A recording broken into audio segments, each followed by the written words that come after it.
Cómo un hombre sin mapa terminó siendo el inicio de una historia que sobrevivió esclavitud, desierto, imperios y exilios. Todo empieza con un llamado en silencio. Abraham escucha una voz que lo saca de su tierra, de su seguridad, de su pasado. Y esa voz le promete algo imposible: descendencia, tierra y propósito. Pero hay una frase que cambia todo. En ti serán benditas todas las familias de la tierra. Desde el principio. La elección no fue para presumir. Fue para bendecir. Dios no elige por grandeza humana. Elige por gracia. Elige por pacto. Elige a un hombre estéril. A una familia pequeña, a una promesa que parece demasiado frágil para sostener la historia. Y aún así, ahí comienza Israel. No como un imperio. No como una potencia. Sino como una palabra de Dios caminando entre tiendas y polvo. Luego viene Egipto. El pueblo crece, pero también la presión. La promesa parece enterrada bajo ladrillos, cadenas y lágrimas. Y entonces Dios levanta a Moisés. Plaga tras plaga. Miedo tras miedo. Hasta que llega la noche final. Una nación sale de la esclavitud porque el Dios del pacto no olvida su nombre. Pero la libertad no es el final. Apenas es el comienzo. En el mar, Israel ve abrirse el camino. En el desierto, aprende que la fe no vive de milagros aislados, sino de dependencia diaria. Pan del cielo. Agua de la roca. Nube de día. Fuego de noche. Y en el Sinaí, la identidad se vuelve misión. Serán mi especial tesoro, dice el Señor. Un reino de sacerdotes y nación santa. Eso significa algo enorme: Israel no fue escogido para encerrarse en sí mismo. Fue escogido para representar a Dios delante de las naciones. Por eso la ley no llega como castigo vacío. Llega como forma de vida. Como memoria. Como altar portátil para un pueblo que podía olvidar demasiado rápido quién era. Deuteronomio lo dice con claridad brutal: no fueron elegidos porque fueran los más grandes. Fueron amados. Punto. No por mérito. No por superioridad. Por fidelidad de Dios a su juramento. Y ahí nace la tensión. Porque ser escogido nunca significó vivir sin presión. Significó cargar una responsabilidad más pesada. Significó obedecer cuando nadie miraba. Significó caminar recto cuando el corazón se desviaba. Significó escuchar a los profetas cuando la nación quería aplausos en vez de corrección. Los profetas fueron la voz incómoda de Dios. Amós gritó que ser conocido por el Señor también implica disciplina. Isaías recordó que la santidad no se negocia. Jeremías lloró sobre una ciudad que ya olía a ruina. Ellos no anunciaban solo juicio. Anunciaban una verdad más profunda: la elección de Dios no cancela la responsabilidad humana. Entonces llegaron los reyes.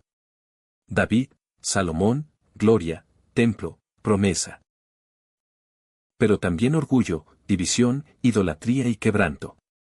El corazón del pueblo se partió en dos. Y cuando la fidelidad se debilitó, el exilio se volvió inevitable.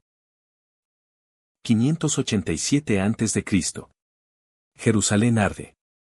El templo cae. Las piedras que parecían eternas se vuelven ceniza.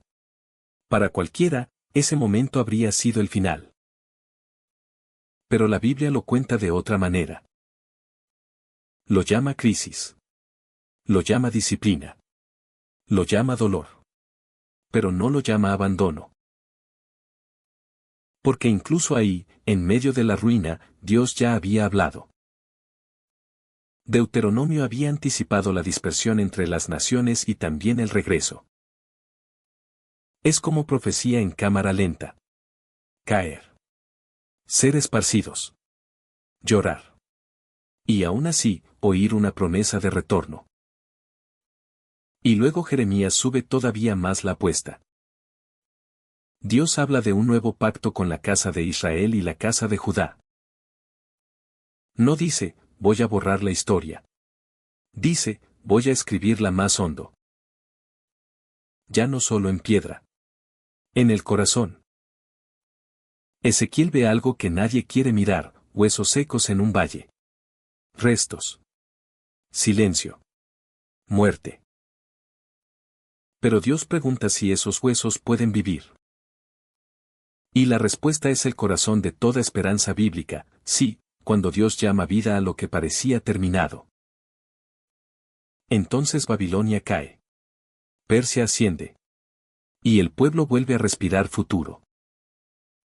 No porque todo se haya resuelto fácil, sino porque el pacto seguía en pie. El regreso no borró las cicatrices. Pero confirmó algo inmenso, el exilio no tuvo la última palabra. Y ahora saltamos al presente. Israel ya no es solo una historia antigua leída en pergaminos. Es un nombre que provoca debate, dolor, memoria y controversia. En el mundo de hoy, la tensión no desapareció. Cambió de forma. A veces se vuelve sospecha. A veces se vuelve discurso. Y a veces se vuelve odio directo contra personas reales. Solo en Estados Unidos, 2024 registró cifras récord de incidentes antisemitas. Y 2025 siguió entre los años más altos. En Europa, muchísimas personas judías dicen sentir presión cotidiana. Esconder símbolos, mirar 2 veces antes de hablar o incluso ocultar parte de su identidad por seguridad. Eso no es teoría. Eso es miedo vivido. Y aquí hay que decirlo con cuidado y con verdad. No toda crítica es odio, pero el odio sí sabe disfrazarse de crítica. En redes, en calles, en universidades, en debates políticos, la conversación se endureció. Y muchas veces el juicio sobre un Estado termina rozando, o golpeando, a un pueblo entero. Pero si algo enseña la Biblia es esto. La identidad de Israel nunca dependió de la aprobación del mundo. Dependió del pacto. Dependió de una promesa dada a un hombre solo, sostenida por siglos. Probada en fuego, corregida por profetas, quebrada por exilios, y todavía viva.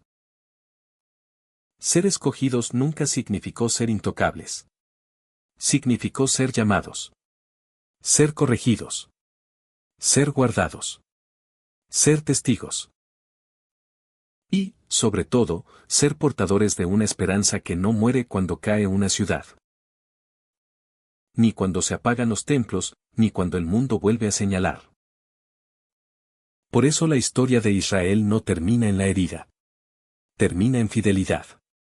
En resistencia. En una promesa que atraviesa generaciones y todavía pregunta, ¿y si la elección de Dios no fuera privilegio, sino misión? Quizá ahí está el misterio más grande. Israel fue escogido para cargar un nombre. Para conservar una memoria. Para sostener una esperanza cuando todo alrededor se derrumba. Y esa es la razón por la que su historia todavía incomoda, inspira y divide. Porque cuando Dios llama, la historia cambia. Y cuando Dios promete, la oscuridad no gana para siempre. Si quieres la parte 2, comenta Pacto.